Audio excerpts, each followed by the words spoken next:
गुरुजी में आपका स्वागत है।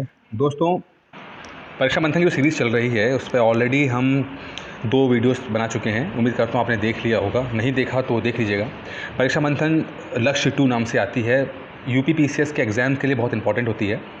आपने अगर किताबें नहीं खरीदी हैं तो डिस्क्रिप्शन बॉक्स में मैंने एक लिंक दिया हुआ है ऑनलाइन का, आप उसे ऑनलाइन परचेज़ कर सकते हैं अमेज़न से, या फिर आप अपने जो आसपास के बुक स्टोर मिलते हैं वहाँ से आप परचेज़ कर सकते हैं। लेकिन किताब परचेज़ कर लीजिएगा। करंट अफेयर्स को लेकर बड़ा मसला रहता है, लोगों का पता नहीं होता कि वो क्या पढ़ें क्या नहीं पढ़ें। तो वो पीसीएस के लिए मुझे लगता है कि परीक्षा मंथन बहुत अच्छी किताब है। साथ में आप विज़न आईएएस के नोट्स भी पढ़ सकते हैं। एक आपको एक रेंज मिल जाएगी, और मुझे लगता है कि यूपी पीसीएस प्री के लिए जो करंट अफेयर्स होता है उसमें आप परीक्षा मंथन और अगर विज़न आईएएस के नोट्स पढ़ रहे हैं तो सफिशिएंट हो जाता है। ठीक है, एक इनिशिएटिव मैंने ले रखा है कि आपको वीडियोस में ऑलरेडी आपको दे रहा हूँ यहाँ पे कि क्योंकि परीक्षा मंथन में चीज़ें लिखी होती हैं, लेकिन कई बार लोगों को समझ में नहीं आता कि क्या पढ़ें, इसमें क्या छोड़ें, कौन सा इंपॉर्टेंट है, कौन सा इग्नोर कर सकते हैं। साथ में एक्सप्लेनेशन थोड़ा सा देने के लिए एक वीडियो बनाया जा रहा है। तो ये सीरीज़ चल रही है, इसको आप देखिएगा। बाकी कोई समस्या आती है तो डिस्क्रिप्शन बॉक्स पे मैं नंबर दिया हुआ है, आप डिस्क्रिप्शन बॉक्स में नंबर लेकर मुझे कॉल कर सकते हैं, बात कर सकते हैं। एक ऑनलाइन कोर्स हम आपको प्रोवाइड कर रहे हैं, आप ऑनलाइन कोर्स भी आप ज्वाइन कर सकते हैं। क्रैश कोर्स चल रहा है, आप उसको भी ज्वाइन कर सकते हैं, उससे आपकी तैयारी पूरी ढंग से हो जाएगी। खैर, आगे बढ़ते हैं। ये तीसरा लेक्चर है, और तीसरे लेक्चर में हम लोग राष्ट्रीय इश्यूज़ पढ़ रहे थे, नेशनल इश्यूज़ पढ़ रहे थे। परीक्षा मंथन में कई तरह के सेगमेंट्स हैं, नेशनल इश्यूज़ हो गया, इंटरनेशनल इश्यूज़ हो गया, इकोनॉमी हो गया, इस तरह के आते हैं। तो इसमें ये पहला जो सेगमेंट है वो नेशनल इश्यूज़ का है, और इसके 2 वीडियोज़ बन चुके हैं। तीसरा वीडियो ये है कि भारतीय रेलवे का प्रथम अपशिष्ट ऊर्जा संयंत्र यानी कि इंडियन रेलवेज़ का first waste to energy plant ये बनाया गया है। ये बहुत इंपॉर्टेंट है, ये 1 वर्ड में आ सकता है, मेंस में ज़्यादा थोड़ा सा फिर भी रहेगा, लेकिन प्री में जो ये बोल सकते हैं कि भैया इंडिया का पहला first waste to energy plant कहाँ है। तो दोस्तों ये जो है भुवनेश्वर में है, उड़ीसा की राजधानी भुवनेश्वर है, तो वहाँ पर ये है, और ये रेलवे ने बनाया है। इसमें क्या होगा, जितने भी आपका वेस्ट होता है, ठीक है, चाहे वो लिक्विड वेस्ट हो या सॉलिड वेस्ट हो, उसको एनर्जी में कन्वर्ट करने की टेक्नोलॉजी इन्होंने निकाली है। इसे पॉलीक्रैक कहते हैं, इसे पॉलीक्रैक टेक्नोलॉजी पे ये आधारित होगा। तो आप थोड़ा सा पढ़ लीजिएगा पॉलीक्रैक टेक्नोलॉजी क्या होती है। वैसे बहुत डिटेल में जाने की जरूरत नहीं है, अगर आपको नाम याद है पॉलीक्रैक तो इससे आप कर सकते हैं इसमें, ठीक है ना, क्योंकि बहुत ज़्यादा इसमें जाएगा नहीं।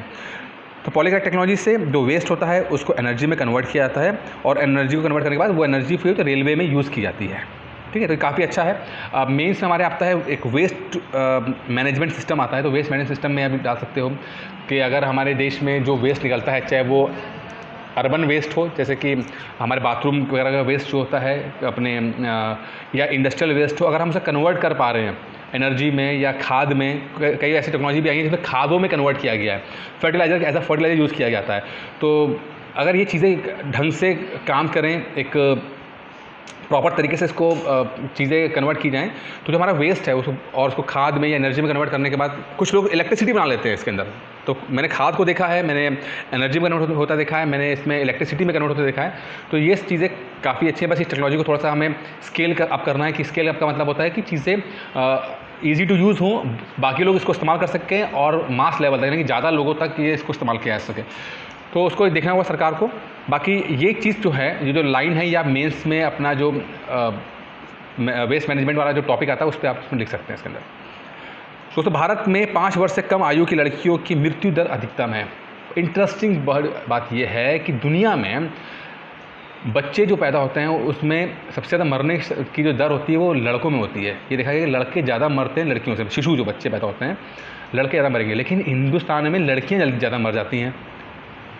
ये तो एक पॉइंट हो, लेकिन इसको आप अपने मेंस में भी फिर से लिख सकते हो कि जो इन्फेंट मोर्टेलिटी रेट होता है उसमें लड़कियां जो हैं ज़्यादा मर रही हैं। इसके पीछे सामाजिक कारण बहुत हैं। मुझे लगता नहीं कि बायोलॉजिकल कारण है, लेकिन जो सामाजिक कारण है, लड़कों को लेकर जो एक सनक है हमारे देश के लोगों में कि लड़के ही हम ख़ानदान का नाम रोशन करते हैं, तो वो उसको लेकर ये बहुत ज़्यादा इशूज़ होता है कि लड़कियों की जो मृत्यु दर है वो बहुत ज़्यादा बढ़ जाती है।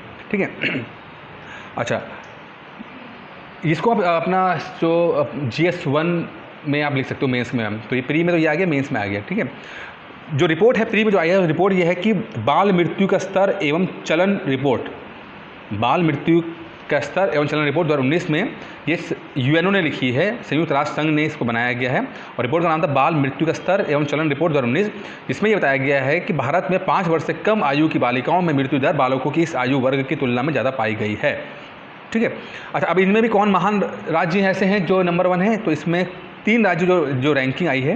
पहले नंबर पे हमारा मध्य प्रदेश है, वहाँ पर लगभग 32% ऐसा हुआ है, मतलब 1000 के ऊपर 1000 जीवित बच्चों के बाद 32 जो लड़कियाँ हैं वो मरती हैं।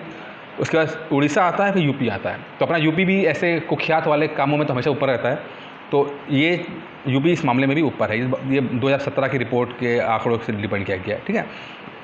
अच्छा, एक चीज़ और दोस्तों, आपको देखिए एक चीज़, ये तो लड़कियों का हो गया था, आपको ये भी रखना है कि जो यूपी है वो नवजात शिशु मृत्यु दर में सबसे ऊपर है। ठीक है, समझने की कोशिश कीजिए। कभी कभी आपसे पूछा जाएगा कि इन्फेंट मॉर्टेलिटी रेट, इन्फेंट का मतलब होता है बिल्कुल बच्चा पैदा हुआ, इन्फेंट छोटा सा बच्चा है, ठीक है, उसमें वो मृत्यु दर कितनी है कि बच्चा पैदा हुआ, बच्चा पैदा होते ही मर गया।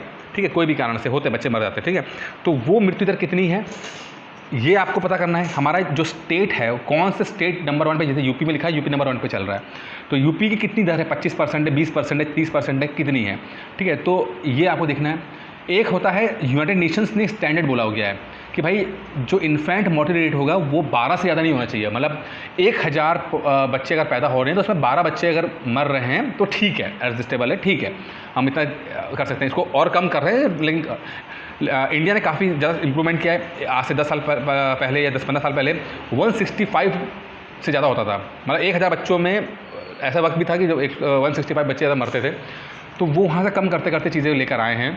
और इंडिया का शायद आई थिंक 40-45 के आसपास चल रहा है। ठीक है, तो वो आप रेट देख लीजिएगा, इसमें अभी लिखा नहीं है, इसमें तो मैं आपको करंट डेटा नहीं दे पाऊँगा, लेकिन मेरा बताने का मतलब ये है कि आपको ये रखना कि इन्फेंट मोर्टेलिटी रेट एक हो गया आपका। एक होता है कि मोर्टेलिटी रेट ऑफ, जैसे कि चाइल्ड का, बच्चों का लिखा है, बच्चे मतलब 5 साल से ज़्यादा के आसपास हो रहे हैं। एक तो इन्फेंट हो गया, एक होता है ज़्यादा, तो वो आप देखना है, आप उसमें रैंकिंग आपको देखना है। एक होता है मदर मोर्टेलिटी रेट, मतलब कि जो माँ प्रसव के दौरान मर जाती हैं उनका रेट क्या है, तो वो भी आपको रेट देखना है कि वो उस समय क्या चल रहा है इसके अंदर, और उसमें नंबर 1 स्टेट कौन सा है, क्या है। अच्छा, अब इसमें एक चीज़ और देखी गई है कि मेंस के पॉइंट ऑफ व्यू से कि जो स्टेट थोड़े पढ़े लिखे ज़्यादा हैं, जहाँ पर लिटरेसी रेट ज़्यादा है, जैसे केरल हो गया, वहाँ पर mortality rate, mother mortality rate कम है, या इन्फेंट मोर्टेलिटी रेट कम, दोनों कम आई जाती हैं। जहाँ पर औरतें लिटरेसी रेट ज़्यादा है, साथ में जहाँ पर जो सेक्स रेशो है, जो जहाँ पर मतलब लड़कियाँ लड़कों से ज़्यादा हैं, वहाँ पर ये चीज़ें देखा गया कि उन स्टेट्स ने अच्छा परफॉर्मेंस दी है। वहाँ पर बच्चों की मरने की दर भी कम हुई है, वहाँ पे माँओं के मरने की दर भी कम हुई है। तो ये आपको चीज़ें देखनी है इसके अंदर आपको। ठीक है, मैंने आपको डिटेल में बता दिया है। जो परीक्षा मंथन में था वो मैं यहाँ पे करा रहा हूँ, लेकिन परीक्षा मंथन से बियॉन्ड भी जाना है आपको, कोई भी अंतिम सत्य नहीं है। थोड़ा सा जो डिस्कशन किया जा रहा है वो आपको यहाँ से करना है आपको। बाकी आता है वन हेल्थ रिसर्च। पूछ सकता है आपसे वन हेल्थ रिसर्च क्या होती है। देखिए, वन हेल्थ रिसर्च का जो बेसिक फंडा देखिए क्या है कि चूँकि इस समय जैसे जैसे सिविलाइजेशन बढ़ रही है, या आज से 10,000 साल पहले की बात भी करते हैं, तो इंटरेक्शन जो आपका मनुष्यों में और जानवर में बहुत ज़्यादा है। बहुत ज़्यादा जानवर जो है वो कांटेक्ट में रहते हैं मनुष्यों के। आप चाहे कुत्ते हों, बिल्ली हो, आपके पेट्स और बाकी हो सकते हैं, या आपके बकरे, मुर्गे, भैंसे, ठीक है। तो ये कई सारे जानवर जो होते हैं वो लगातार टच में रहते हैं इंसानों के, और इस कारण से बहुत सारी बीमारियां एक दूसरे से एक्सचेंज भी करते हैं। जो HIV एड्स आया वो चिंपैंजी से आया, ठीक है। कोरोना वायरस आया वो आपका चमगादड़ से आ गया। तो बहुत ज़्यादा इंटरेक्शन होने के कारण इस तरह की बीमारियां होती हैं। तो इसको ऐसे ही इस चीज़ के ऊपर कि जब जानवरों से बहुत इंटरेक्शन हो रहा है और नई नई तरह की बीमारियां आ रही हैं, तो इसको टैकल करने के लिए क्या किया जाए, इसको हैंडल करने के लिए क्या किया जाए। तो इससे पहले एक नीति बनाई गई थी, बल्कि जो बात चल रही है 1+ रिसर्च 1957 का कॉन्सेप्ट है, ठीक है। इसमें क्या हुआ था 1957 में, उस समय हिंदुस्तान में कर्नाटक में एक नई बीमारी आई थी जिसको हम कहते हैं मंकी फीवर। मंकी फीवर आता है और काफ़ी ज़्यादा वो कहते हैं टाइंड ऑफ करता है, त्राही मचाता है, और जिसमें मरने की दर जो है वो बहुत ज़्यादा होती है, बहुत लोग मरते हैं इसके अंदर, ठीक है। 1957 के आसपास की बात है, कर्नाटक में ये चीज़ होती है मंकी फीवर, जिसको हम कैसूर फॉरेस्ट डिजीज़ भी कहते हैं, अगर टेक्निकल भाषा में देखा जाए कैसूर फॉरेस्ट डिजीज़ या मंकी फीवर कहा जाता है। अब इनको करने के लिए, इनको रोकने के लिए उससे पॉलिसी बनाई गई कि अलग अलग डिपार्टमेंट ने मिलकर एक साथ काम किया। देखिए इंपॉर्टेंट क्या है, जो वन रिसर्च का जो कॉन्सेप्ट है वो यही है कि अलग अलग डिपार्टमेंट ने, क्योंकि हर डिपार्टमेंट की अपनी एक अपनी एक्सपर्टीज़ होती है, स्पेशलाइजेशन होती है। तो इसी तरह से उस समय 1957 में मंकी फीवर को रोकने के लिए 4-5 डिपार्टमेंट साथ में आते हैं, जिसमें आता है रॉकफेलर फाउंडेशन, ठीक है, एक आता है आपका जो आजकल है कि राष्ट्रीय वायरोलॉजी संस्थान, ठीक है, हिंदुस्तान गवर्नमेंट का है। दूसरा आता है WHO, फिर आता है बॉम्बे नेशनल हिस्ट्री सोसाइटी। इन सब ने मिलकर एक काम किया, इन चारों ने मिलकर अपने काम किया। किसी ने पैसा प्रोवाइड किया, किसी ने डेटा प्रोवाइड किया, किसी ने इक्विपमेंट्स प्रोवाइड किए, किसी ने साइंटिस्ट प्रोवाइड किए।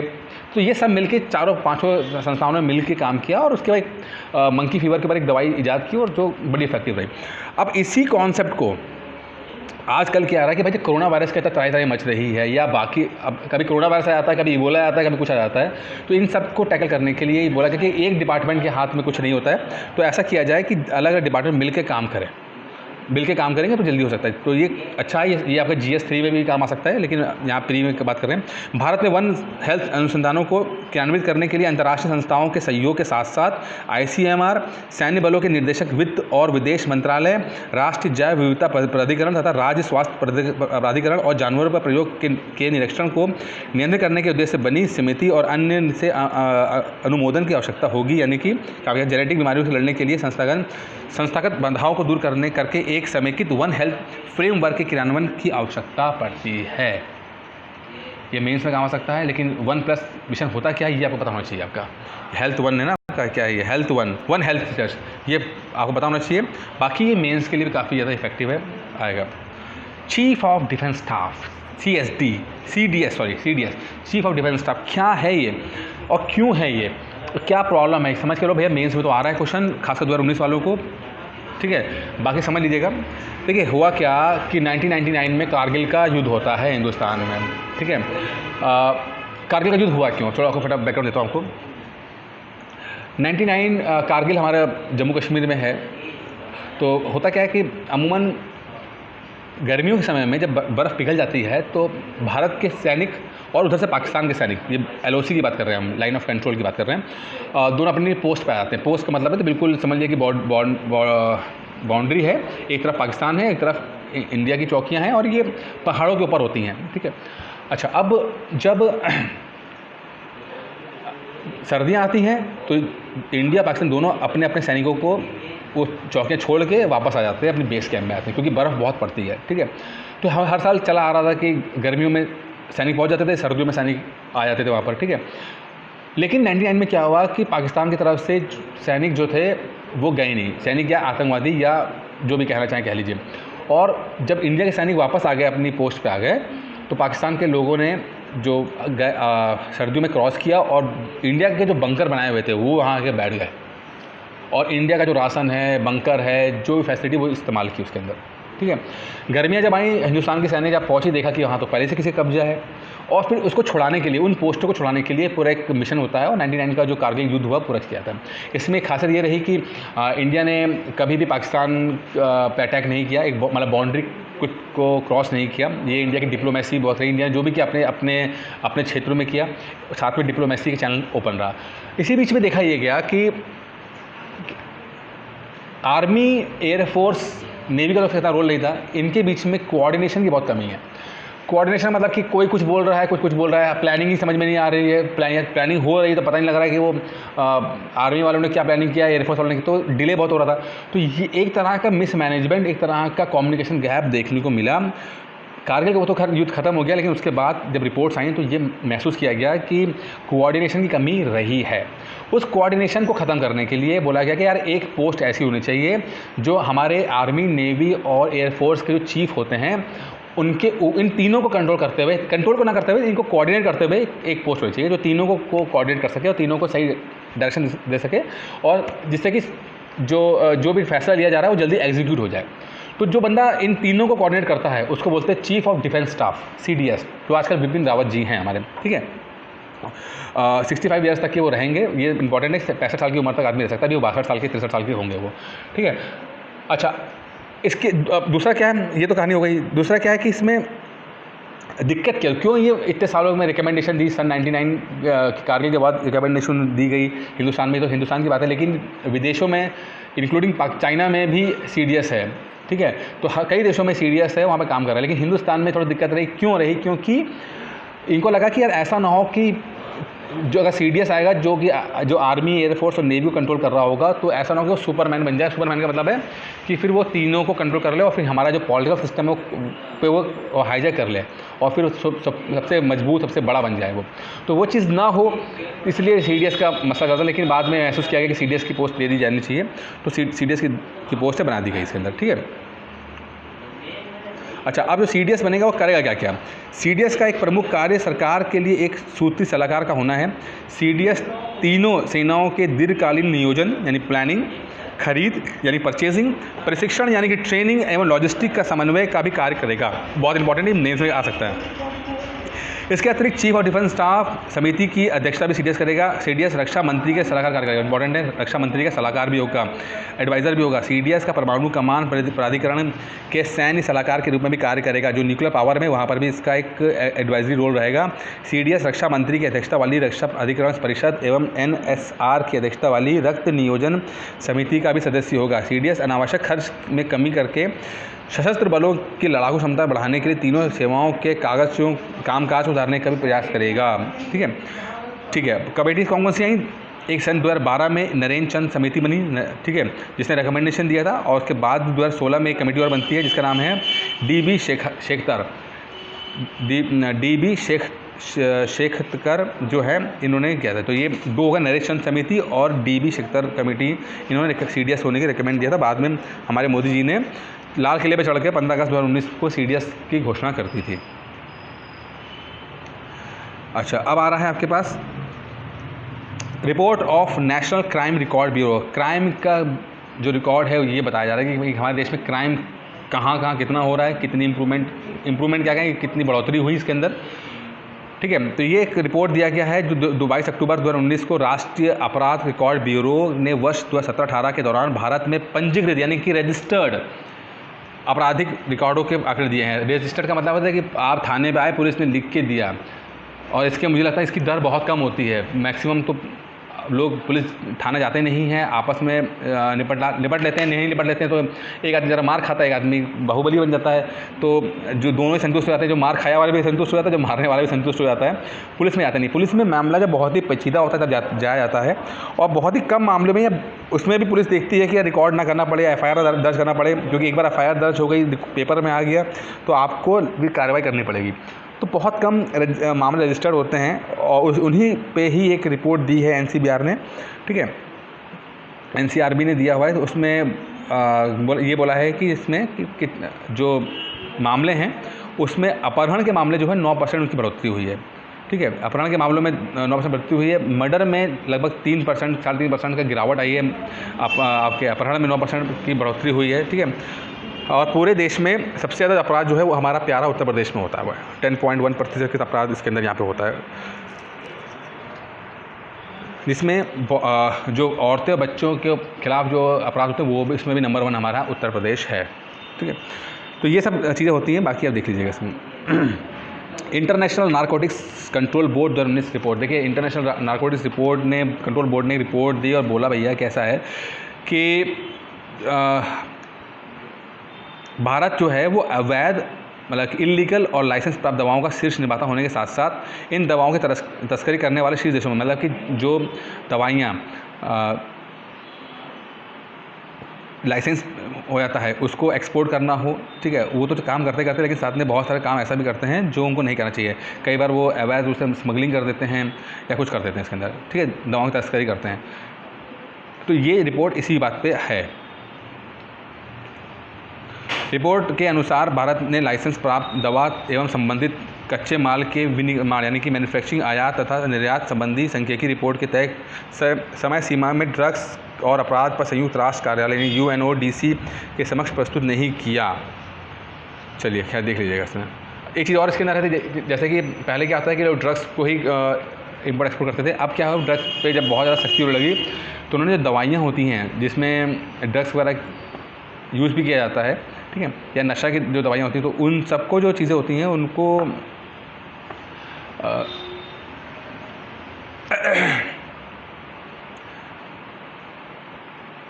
हाँ, तो रिपोर्ट में पता लगा कि वैश्विक स्तर पर ड्रग्स के ट्रैफिक द्वारा अवैध दवाओं के बजाय फार्मास्यूटिकल दवाओं की तस्करी होती है। मतलब कि जो मैं क्या कहता ड्रग्स वगैरह जो होते हैं वो तो उस पर क्या पकड़ा जाओगे कि आप ड्रग्स स्मगलिंग करते हैं तो ज़्यादा खतरनाक सज़ा मिलती है। लेकिन जो फार्मास्यूटिकल दवाइयाँ होती हैं, जो दवाई खाते हैं, उन दवाइयों पर इतना अगर तस्करी करते हो तो उन पर इतना ज़्यादा अपराध नहीं होता है इसके अंदर। तो इसलिए बहुत सारे जो क्रिमिनल हैं वो फार्मास्यूटिकल ड्रग्स को स्मगलिंग करते हैं। बात करते हैं भारत की भाषा की जनगणना की, लैंग्वेज सेंसस की। तो देखिए लैंग्वेज सेंसस अभी हुआ था, ठीक है, और उसमें कई हमारी जो भाषाएं हैं उस पर एक रिसर्च हुआ, ये बोला गया है कि भैया कुछ हमारी जो जनजातीय भाषा हैं, ट्राइबल लैंग्वेज हैं, उनका पतन हो रहा है। जैसे कि संथली जो है उसमें जो वृद्धि हुई है 13.81% की हुई है। 13% की लगभग 14% की भाषा जो है संथली भाषा की वृद्धि हुई है, और ये पूर्वी भारत में बोली जाती है। बोडो की भी स्थिति यही है, लगभग 10% के आसपास वो बढ़े हैं, और ये असम में है, ठीक है। तो इनकी जनसंख्या वगैरह तो बड़ी है संथली और बोडो की। लेकिन जब हम बात करते हैं सेमा जो है वो नागालैंड की है, और ये अनुसूचित जाति की एक भाषा है। तो सेमा जो है उसमें लगभग 90% की गिरावट है। 90% लोगों ने सेमा लैंग्वेज यूज़ करना छोड़ दिया है। फ़ोन ये भी नागालैंड में है, ये इसमें 50% की गिरावट, 55% की गिरावट देखने को मिली है।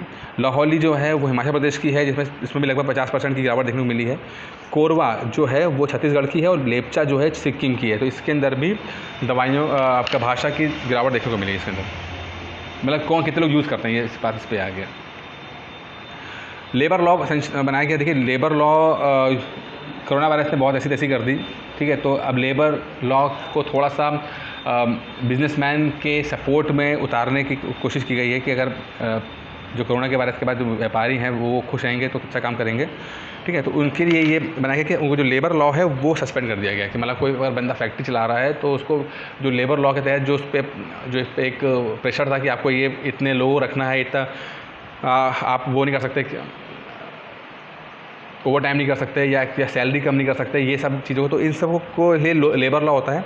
लेकिन जब भी कोरोना आ गया तो कोरोना की वजह से लेबर लॉ जो है उसको सस्पेंड किया गया है, जिससे कि कंपनीज़ जो हैं वो थोड़ा प्रॉफिट जनरेट कर सकें, और जब थोड़ा प्रॉफिट जनरेट कर लेंगी तो उसके बाद फिर से लेबर लॉ इसमें इंक्लूड हो जाएगा, क्योंकि इस समय जो आर्थिक स्थिति बड़ी ख़राब चल रही है इसके अंदर।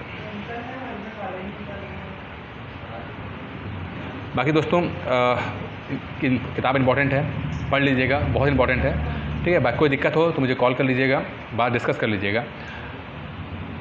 धन्यवाद।